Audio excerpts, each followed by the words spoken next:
أتينا لدار النبي الكريم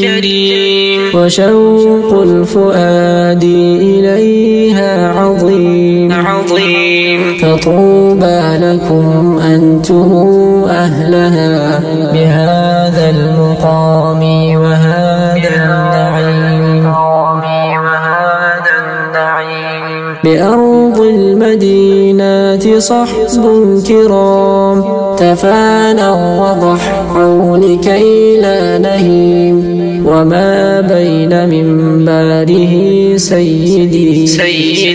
ومسكنه روضة من نعيم فيا أهل طيبة تكونوا بها على نهج أسلافنا المستقيم وعظم أخي دائما شأنها ففي أرضها خير جسم يقيم